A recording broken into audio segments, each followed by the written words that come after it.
Vou começar a gravação aqui de um vídeo sobre doenças inflamatórias intestinais, né? Uma discussão bem vasta, bem grande, né? E tentar fazer algo bem resumido para não ficar extenso e tentar abordar aí o máximo que a gente conseguir sobre as duas condições, né? Então a gente vai falar basicamente sobre duas condições aqui discutindo doença inflamatória intestinal. Um é retocolite ulcerativa e a outra a doença de Crohn, né? Duas condições com vários fatores, né? Doenças multifatoriais, em que tem muita coisa para a gente considerar em relação à epidemiologia, em relação à apresentação clínica, as manifestações extraintestinais, né? Mas basicamente é o início dessa doença, né? Ou como ela, ou como ela se desenvolve, basicamente traz para a gente uma repercussão intestinal no início, né? E a gente vai ter separações aí em relação às estruturas anatômicas que cada uma dessas doenças acometem, né? E tem algumas separações que a gente consegue identificar de fato, né? Então o livro vai trazer algumas compreensões para a gente, traz algumas informações sobre a epidemiologia. A gente já viu lá no vídeo de Sanar que essa consideração aqui de uma prevalência maior em judeus já está sendo deixada para lá, né? Aqui a gente tem uma consideração epidemiológica da segunda a quarta décadas de vida e depois sétima a nona décadas. Nas duas é a mesma coisa. E aí o Sanar sugere aqui que é dos 15 aos 40 anos no caso, né? E sétima, nona décadas já deve fazer a gente considerar diagnósticos diferenciais para esses indivíduos mais velhos, né? Tem algumas outras considerações, por exemplo, o paciente teve apendicectomia, tem um efeito protetor na retocolite ulcerativa, mas não tem proteção nenhuma na doença de Crohn. Já o tabagismo aqui também tem um efeito protetor na retocolite ulcerativa, né? O que não é muito relevante para a nossa discussão, mas tem esse efeito, né? E para o caso de doença de Crohn, ele pode causar a doença. Em relação à epidemiologia, que é incidência, aqui a gente tem sugesto que a epidemiologia de doença de Crohn é um pouco mais alta, mas o professor sugeriu que a retocolite ulcerativa é mais comum, talvez essa seja a realidade lá no Paraguai. Tem algum grau de concordância, só para a gente compreender mais na verdade a doença, né, e entender que ela tem fatores genéticos importantes também, né? Então, há muita coisa a se considerar em relação a essa doença. Eu vou, obviamente, tentar fazer a não ser aquele quadro ali, eu vou tentar fazer uma compreensão utilizando aqui o, esse livro resumido, né? Que é o nosso. Então, aqui a gente tem esse sendo o capítulo 319, mas aqui no manual a gente tem como capítulo 159. É porque esse manual aqui não é daquele livro em específico, e sim da 18ª edição, certo? Então vamos começar aqui, né? Aqui é basicamente aquele quadro que a gente conversou. A gente está falando, como eu disse, de duas doenças em específico. Depois a gente vai andar para ver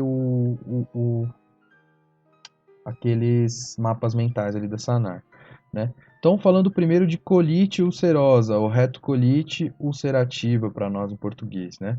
É uma inflamação da mucosa do cólon, certo? Quase sempre está afetado o reto, então essa é uma grande afetação, por isso que a gente vai chamar ela de retocolite, né? A gente tem também ela sempre se desenvolvendo num sentido de distal a proximal, né? Então a gente tem essa ascendência e tem algumas classificações que a gente tem que levar em consideração. Se não me engano, o nome da classificação de Montreal, né? Então, Montreal, que é esse indivíduo genial, ele desenvolveu classificações para retocolite ulcerosa e também para doença de Crohn,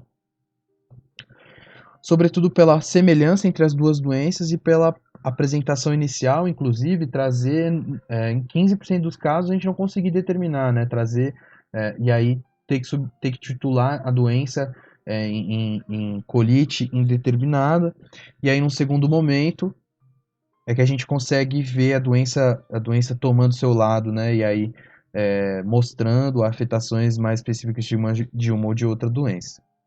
né? Eu vou pausar para marcar. Só para adicionar aqui essa compreensão do manual e dizer que algumas coisas a gente vai interpretar de uma maneira diferente do que está sugerido aqui, né? Então, falando sobre manifestações clínicas, basicamente a gente vai ter um quadro de inflamação intestinal não muito sugestivo, não muito sugestivo da doença, né? Bem inespecífico. Então, a gente tem uma diarreia sanguinolenta com muco, febre, dor abdominal, tenesmo, perda de peso, uma perda de peso não tão marcada, mas sim a gente consegue observar uma perda de peso, desidratação em alguns casos, né, nos casos em que a doença se arrasta por mais tempo, desidratação, anemia, hipopotassemia, obviamente, e hipominemia, né? No caso das complicações, a complicação mais marcada aqui, quando a gente está falando de colite ulcerosa, é megacólon tóxico, né? O megacólon tóxico que também pode evoluir para perfuração, né? Perfuração e megacólon tóxico são os dois pontos de discussão, e o risco de desenvoltura de câncer, né? Que deve sempre ser considerado, sobretudo no paciente mais idoso, né? Então deve ser considerado esse risco de câncer, certo? Mas a displasia também, né, a gente pode observar a colite sendo precedida ou coincidente com uma displasia intestinal. E isso a gente vai.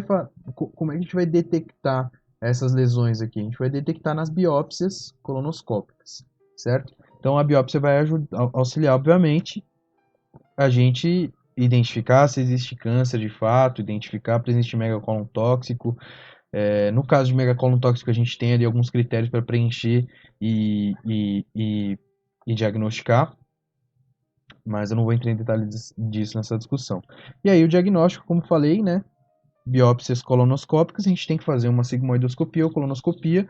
Obviamente que a gente vai pedir colonoscopia, porque para classificar a doença, uma das classificações leva em consideração a extensão anatômica, né? Então lembra que eu falei, ela é ascendente, inicia no reto, vai subindo, pega sigmoide, cólon descendente, né? Mas vai subindo pelo cólon descendente, e a gente tem algumas classificações em relação à estrutura anatômica que ela está afetando, então a gente tem que andar por todo o cólon para entender até qual ponto que está sendo afetado nessa doença. E na colonoscopia a gente vai observar eritema de mucosa, exudato, hemorragias, úlceras, pólipos inflamatórios. Aqui em aparência granular eu acabei não marcando porque a gente tem mais marcada essa característica na doença de Crohn, né? Então, melhor a gente levar em consideração esse achado mais para a doença de Crohn. Então vamos seguir aqui para doença de Crohn, né? O que a gente tem a dizer sobre doença de Crohn?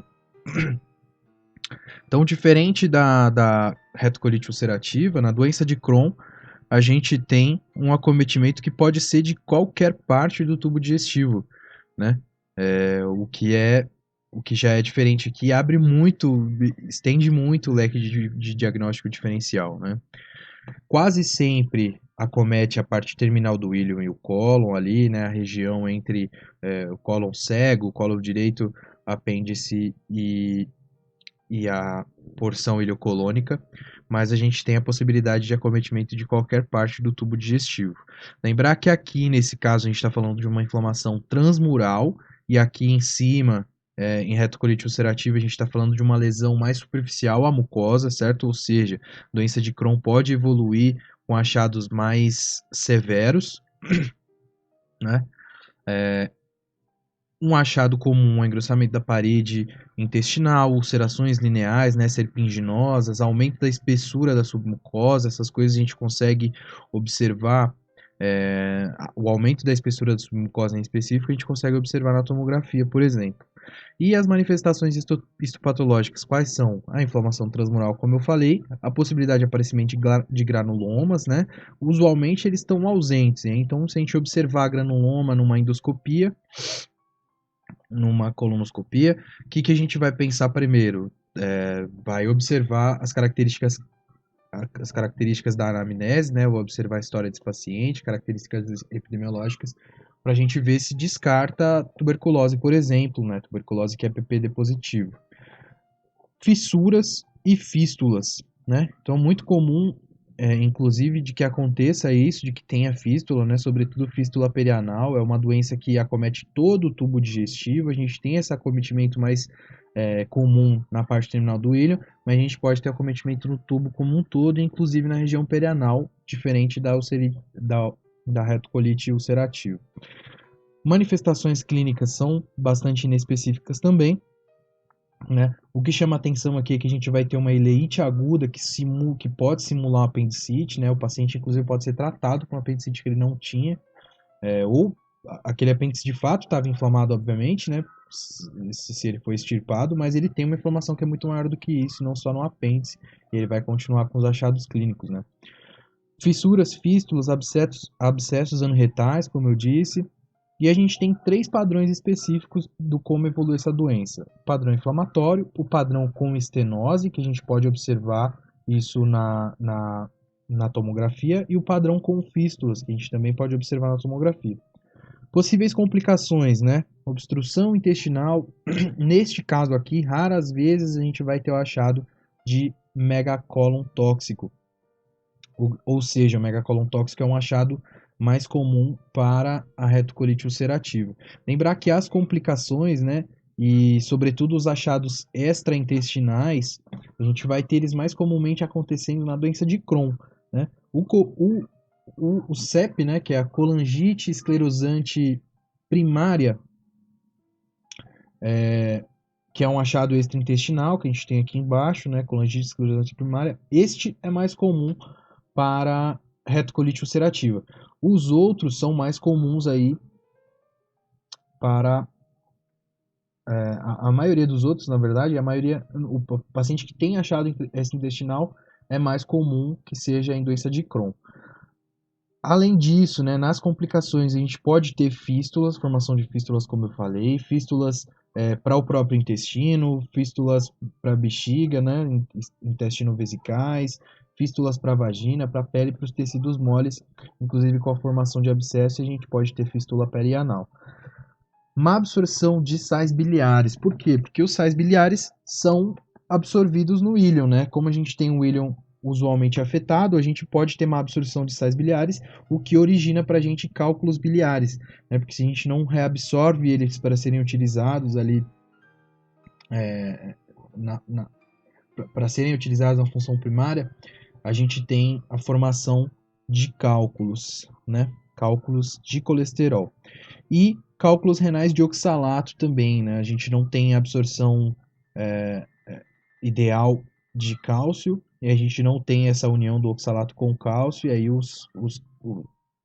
o excesso de cálcio acaba formando cálculos renais, o excesso de oxalato acaba formando cálculos renais. Né? Também há a possibilidade de tumor maligno intestinal e a amiloidose, né, que vai contribuir também para a insuficiência renal secundária.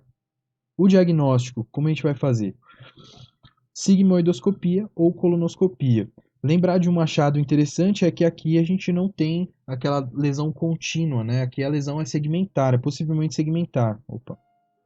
Aqui, na doença de Crohn, a lesão é possivelmente segmentar. Então a gente vai fazer endoscopia ali, ou a colonoscopia, melhor dizendo, e aí vai observar lesão num ponto, no reto, aí vai subir tecidução, depois num outro ponto a gente consegue observar a lesão outra vez, depois então são segmentos específicos, né? Ela raramente é contínua, ela pode ser contínua, mas é mais comum que seja segmentar.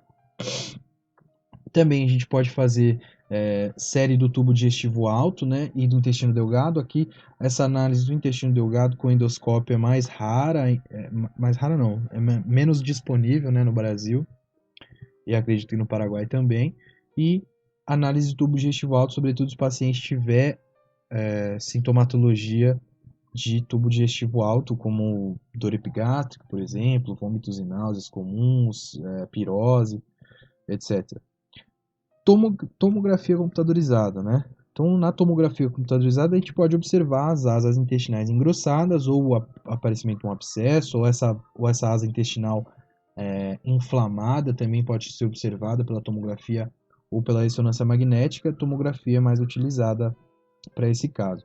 Diagnóstico diferencial é diverso, né? A gente pode ter enterocolite infecciosa ou vários outros, é muito grande a possibilidade diagnóstica, então muita coisa deve ser considerada, inclusive em relação à história do paciente, né? Se é um paciente mais idoso, a gente vai suspeitar de câncer, por exemplo, de câncer coloretal, sobretudo se a gente tem uma lesão obstrutiva.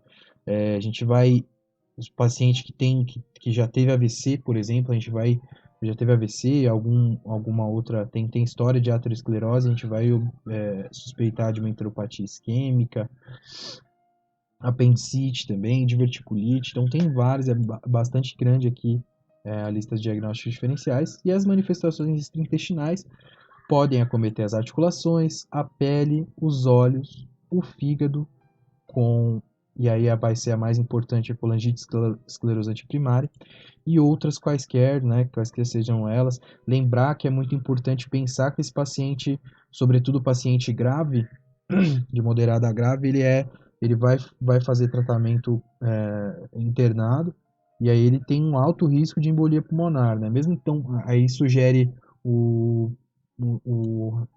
resumo da Sanar, a literatura que eu consegui acessar pela Sanar, que mesmo com paciente com risco de sangrado ou com sangramento, na verdade, mesmo com o paciente que tem alguma úlcera sangrante ali no cólon, a gente deve fazer profilaxia para TEP, para embolia pulmonar, né? Porque a gente tem o paciente em estado de hipercoagulabilidade, né? Até porque ele está com uma disfunção absortiva, e aí ele muito que provavelmente vai ter aí disfunções da função de coagulação, ele vai ter um estado de hipercoagulabilidade e a gente tem uma alta probabilidade, uma alta possibilidade, né, de acometimento de veias profundas, né, trombose de veia profunda e TEP, tromboembolismo pulmonar. Então essas são as considerações e a gente vai lá para o resumo do SANAR. Então, vindo aqui para o resumo do SANAR, quais são as considerações, né? O que a gente tem que considerar em relação à etiopatogenia dessas duas doenças aí, como um grupo? A gente tem que pensar em disfunção da imunorregulação, né? Seja ela da barreira intestinal, seja ela da microbiota, seja disfunção genética e pensar que o paciente, que o pai, por exemplo, que tem parentesco de primeiro grau com disfunção, com doença inflamatória intestinal, a gente deve pensar sim em doença inflamatória intestinal, pensar em disfunção de imunidade inata ou adaptativa e fatores luminais, né? Então essas são as considerações em relação à etiopatogenia. Descendo um pouco mais aqui, epidemiologia, o que a gente deve pensar? Que é mais comum entre os 15 e 45 anos, né? Diferente do que eu falei, 15 e 40, 15 e 45 anos. Retocolite ulcerativa é mais prevalente e incidente do que doença de Crohn, né? Alta incidência na Europa setentrional e América do Norte. A gente tem que pensar que com as mudanças dietéticas, os hábitos higiênicos de modo geral, né? Então a gente tem a teoria da higiene, né? Que sugere que esse tipo de doença, sobretudo quando aquela população, uma população em específico, vai se industrializando, né? Quanto mais industrializada tiver uma população, maior probabilidade, possibilidade dessa população começar a desenvolver doenças dos segmentos imunes, né? Dos segmentos autoimunes. E a gente imagina aí, por exemplo, aí dá para tirar a conclusão, né? Óbvio que essa conclusão é tirada com dados epidemiológicos, né? Dá para tirar a conclusão de que no Brasil, por exemplo, a gente vai ter maior incidência no sul e em São Paulo e no sudeste, certo? Mais prevalente em locais mais desenvolvidos. Seguindo, né? O que a gente pensa aqui em relação à fisiopatologia, né? Então, quais são as possibilidades? Aqui a gente tem um quadro que separa retocolite ulcerativa e doença de Crohn, né? E aí, em relação a cada parâmetro aqui, a gente vai observar alguns achados fisiopatológicos, né? Então, em relação à continuidade, né? Na retocolite ulcerativa, a gente já falou, ela é simétrica e contínua. Na doença de Crohn, ela é salteada, né? Lesões aftoides, e salteada significa que ela é segmentar. Fístulas. Na retocolite ulcerativa é menos comum e na doença de Crohn é mais comum que a gente tenha fístulas, inclusive fístula perianal. Fístula vesico, intestino vesical, enterovesical, né? Em que a gente vai ter, por exemplo, urina com fezes. Profundidade da lesão. Aqui a gente está falando de mucosa e submucosa, né? No máximo submucosa, capas superficiais da submucosa. E em doença de Crohn a gente está falando de afetação transmural, né? Então tem essa diferenciação também em relação à profundidade da lesão, que é algo que a gente consegue observar em endoscopia, obviamente. E áreas afetadas, aqui a gente tem a retocolite ulcerativa mais restrita ao cólon e ao reto, porém a gente pode ter afetação até a flexura esplênica, por exemplo, a gente pode ter afetação do cólon transverso, do cólon ascendente, e a gente vai chamar essa afetação total uma retocolite ulcerativa com característica de pancolite, né? E na doença de Crohn, a gente pode ter achados da boca ao ânus, sendo o mais comum achado no íleo terminal, ali na região iliocecal, certo? Seguindo, o que mais a gente deve considerar? Quadro clínico, né? Quais são as possibilidades de quadro clínico para as duas doenças? Então, a gente pode ter sangue nas fezes? Sim, mais frequente na retocolite ulcerativa. Sangue nas fezes, menos frequente na doença de Crohn. Diarreia na retocolite ulcerativa é menos volumosa e mais frequente, e aqui é mais volumosa, porém menos frequente, né? Então a gente vai ter diarreia nas duas, provavelmente mais achados de diarreia nas duas, mas aqui vai ser mais frequente com menor volume, e aqui vai ser menos frequente com maior volume. Quais são as possibilidades de outros achados também?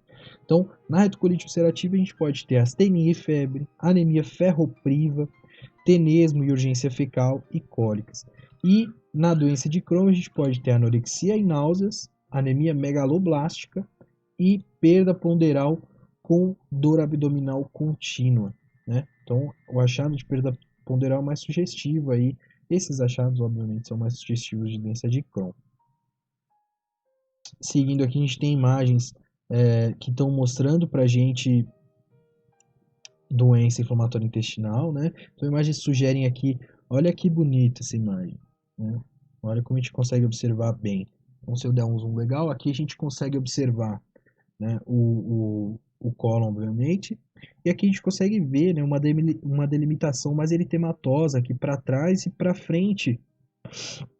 A gente já vê o cólon mais rosáceo aqui, ou seja, aqui tem uma delimitação, né? Se a gente está observando isso daqui, entrou pelo cólon, está subindo, e aí até o final do reto, aqui, por exemplo, seja uma das curvas do cólon sigmoide, a gente pode suspeitar, óbvio que a gente vai fazer a colonoscopia completa, mas pode suspeitar mais que seja doença, a retocolite ulcerativa.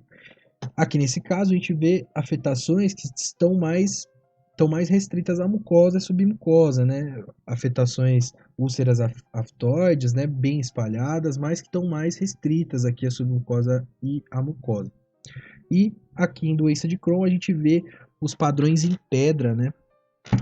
Esses padrões em pedra, esses granulomas em pedra, não são muito comuns, como já foi citado, mas pode ser um achado. Lembrar que esse padrão, esse granuloma que a gente vai observar aqui na doença de Crohn é não casseificante, né, não gaseoso, não caseoso, e no caso de tuberculose seria um padrão caseoso. Mas, obviamente, a gente precisa descartar a tuberculose num caso em que tem um achado como esse na endoscopia, na colonoscopia. E aqui uma lesão mais ampla, né? A gente observa uma lesão que já tem um aspecto mais necrótico, uma lesão com sangrado, uma lesão que está afetando aí mais transmural, né? Está afetando mais capas da parede intestinal, que sugere também para a gente a diferenciação entre doença de Crohn e retocolite ulcerativa, certo? Uma comparação entre as duas aí. Fluxograma para diagnóstico, né? Como deve ser o raciocínio diagnóstico, né? Então, o que deve ser considerado? A gente tem aqui alguns marcadores, né? Então, marcadores de índice hematimétrico devem ser considerados. A gente tem aqui marcadores de anemia, leucocitose, elevação do VHS-PCR para a gente identificar VHS-PCR para identificar processo inflamatório vigente. Calprotectina e lactoferrina fecais. A calprotectina é mais utilizada, mas é um exame bastante caro, ela não dá diagnóstico, né? É boa para utilizar junto com a endoscopia, para a gente fazer triar esse paciente, mas não é diagnóstica, né? Porque ela pode aumentar em outras condições inflamatórias também.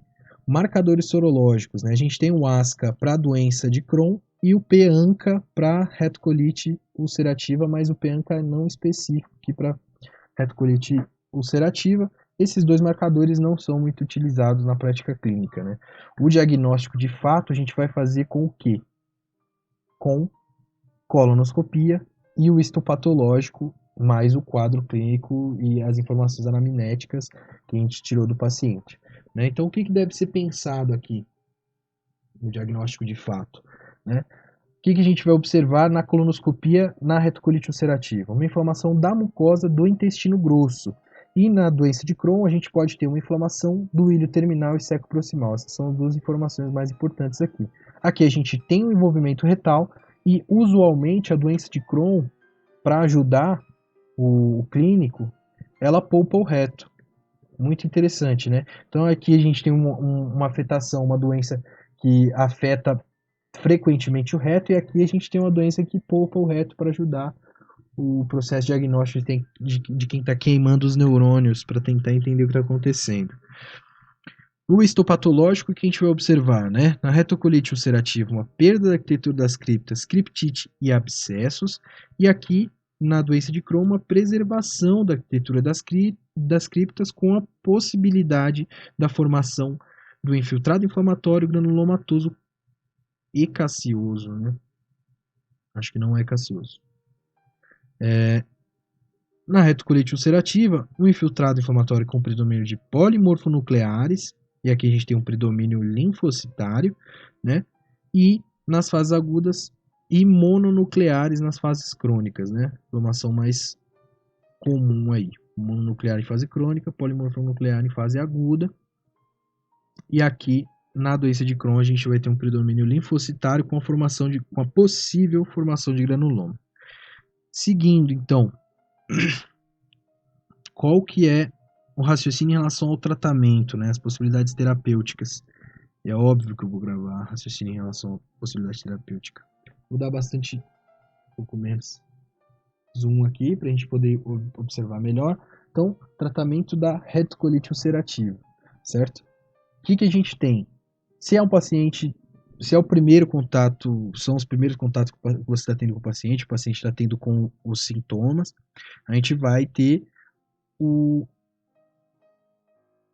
a missão de induzir remissão ou manter remissão no paciente que você fez diagnóstico precoce, mais precoce, né? Então, para induzir remissão, a gente vai classificar essa doença, né? Se a doença é leve, de doença leve a moderada, no caso, a gente vai pensar em qual que é a limitação anatômica, né? Limitada ao reto?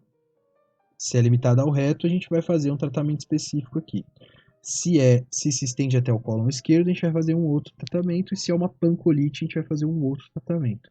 Na possibilidade de doença grave, a gente tem também outro achado, outra estratégia terapêutica, né? Então, essas estratégias devem ser levadas em consideração em relação à extensão da doença e como a gente observou a doença no primeiro momento, né? Como a gente teve acesso a essa doença no primeiro momento, acesso a esse paciente no primeiro momento, né? Então, se é uma doença limitada ao reto, a gente vai utilizar um aminosalicilato, né, o 5-asa via retal, com supositório. Sem remissão em 4 semanas, adiciona um aminosalicilato por via oral. Sem resposta, utiliza corticoide tópico ou via oral, né? Aqui no caso de uma lesão que já se estende até o cólon esquerdo, né, quando a gente conseguiu diagnosticar, também, né, aminosalicilato tópico, é que eu não estou ouvindo o que eu estou falando por causa desse fone. Aminosalicilato tópico, né, nos casos de não for observada a remissão em 4 semanas, a gente adiciona aminosalicilato em altas doses por via oral ou substitui o aminosalicilato tópico por corticoide tópico, né? Então essas são as duas possibilidades terapêuticas, 5-ASA ou corticoide. Se a gente tem o caso de uma pancolite, a gente já vai fazer os dois desde o início, né? Aminosalicilato tópico e via oral em alta dose, certo?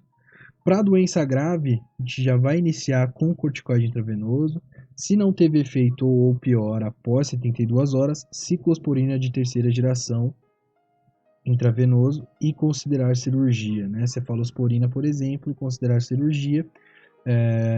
A gente está fazendo ciclosporina aqui para tentar a imunossupressão, certo? Lembrar que a utilização do corticoide em qualquer um dos casos não deve ser mantida por tanto tempo, né? Não deve ser mantida por muito tempo, por conta dos efeitos sistêmicos que tem essa doença, que tem essa medicação. E aí nos casos em que a gente vai manter a remissão, né? Então a gente obteve uma remissão e agora precisa manter a remissão, tem aqueles conceitos de step up e top down, né? Em que a gente tem numa última escala ali o uso de biológicos, né? Os MAB, né? Não lembro o nome de nenhum remédio agora. Bom, os MAB, né? Os biológicos. Então, qual que é o conceito aqui? A gente tem a possibilidade de utilizar a azatilprina via oral ou mercaptopurina, se duas ou mais exacerbações em 12 meses. Se houve remissão depois de doença leve e de pouca extensão, vai manter o aminosalicilato tópico, ou o aminosalicilato tópico via oral, ou o aminosalicilato oral. Aqui, a gente já não vai usar mais o corticoide, né? Então a gente fez o uso de corticoide aqui, tópico ou via oral, etc., para remitir. Depois que remitir uma doença de leve a moderada, a gente vai manter só o 5-ASA. E aqui, no caso de remissão depois de doença leve moderada extensa, maior, né, uma pancolite, por exemplo, a gente vai manter aminosalicilato em dose baixa por via oral, né? E aqui, aminosalicilato tópico, uma possibilidade, o aminosalicilato tópico e oral, dose baixa, né? Então, esses são os conceitos em relação ao tratamento de retocolite ulcerativa, né? Que é diferente do tratamento de doença de Crohn. Então, qual que vai ser o conceito aqui, né? No caso de doença de Crohn. Mesma coisa, para induzir remissão, o seu objetivo é induzir remissão ou manter remissão no segundo momento, né? Então, se o objetivo primário é induzir remissão, a gente vai fazer tratamentos diferentes para doença leve ou para doença moderada a grave, né? Para doença leve, se a gente tem só uma afetação colônica, a gente vai fazer a gente tem uma estratégia terapêutica, e se a gente tem doença no intestino delgado, a gente tem outra estratégia terapêutica, né? Por que que, raciocinando com os meus botões, porque a gente tem um efeito mais, mais positivo do corticoide, né? E se a gente tem doença no intestino delgado, lembrar que o intestino delgado é um lugar de reabsorção, né? Se eu não reabsorvo os sais biliares, por exemplo, eu posso produzir cálculo. Se eu não reabsorvo cálcio ali, não sei se é cálcio, acho que sim. Eu posso produzir cálculo de oxalato, por exemplo. Então, vou fazer corticoide que é mais forte para a doença que está afetando o intestino delgado. E aí depois eu vou observar a resposta clínica e vou voltar para o não posso manter corticoide por muito tempo. E se eu tenho doença só colônica, eu vou fazer 5-ASA, né? Aminosalicilato, certo? E vou observar a remissão do paciente. Se ele houve remissão, então eu vou vir aqui no tratamento para manter remissão. Não houve remissão, a gente vai tratar como doença moderada a grave. E como que trata a doença moderada a grave? É aqui nesse outro lugar. Então, doença moderada a grave, qual que é o conceito aqui? Corticoide até a redução dos sintomas e cessação da perda de peso, né? Então, corticoide que é mais forte, mais extensivo. Num terceiro momento aqui, no tratamento desse paciente mais grave, que tem doença moderada a grave, a gente vai fazer o top-down, né? Usar o conceito de top-down com os biológicos, tem que lembrar disso também, certo? E aí que para manter a remissão vai ser utilizado ou azatilprina ou mercaptopurina aqui já não, não muito diminui a necessidade de aminosalicilato e corticoide, né, para manter a remissão, porque a gente não pode manter esse paciente em corticoide por muito tempo. Eu sei que não é uma discussão que, por enquanto, faz parte do que eu devo saber de fato, mas é importante saber, obviamente, então a gente tem que entender. Muito obrigado mais uma vez, Sanar. Eu vou pausar o vídeo só para trazer o mapa mental de novo, mas muito obrigado sempre, Sanar. Sanar maravilhosa demais. Então, só para a gente ver o mapa mental e ter ele registrado aqui no vídeo, né? Então, do que a gente está falando, basicamente, né? Então, doença inflamatória intestinal, a gente está falando de doença de Crohn ou retocolite ulcerativa, né? Quais são as possibilidades de manifestação extraintestinal? Renal, ocular, hepática, pensar sempre em CEP, né? Colangite esclerosante primária, que está mais relacionada à retocolite ulcerativa, e o restante dos achados extraintestinais está mais relacionado à doença de Crohn. Lembrar que aqui em retocolite ulcerativa a gente tem maior possibilidade de desenvoltura de megacólon tóxico, mas a gente pode ter nos dois, né? Outras complicações comuns, fístula, né? Fístula para a doença de Crohn, estenose mais comum para a doença de Crohn, neoplasia comum para as duas, perfuração e peritonite séptica, isso aqui são necessidades cirúrgicas, aí ele tem que lembrar que no segmento, né, no tratamento desse paciente, a gente tem que ter um cirurgião sempre informado aí do que está acontecendo com esse paciente aqui. Tratamento, né? Quais são os tratamentos aqui? Do que a gente está falando? 5-ASA, glicocorticoide e imunomoduladores, né? Seja o imunossupressor ou o biológico. Imunossupressor, cefalosporina de terceira geração. E lembrar das características de fato da doença, né? Das doenças, né? Doença de Crohn e retocolite ulcerativa, as duas têm características bastante diferentes. Ter esse mapa mental em mente e tentar usar as informações que a gente adquiriu para o diagnóstico diferencial. É isso.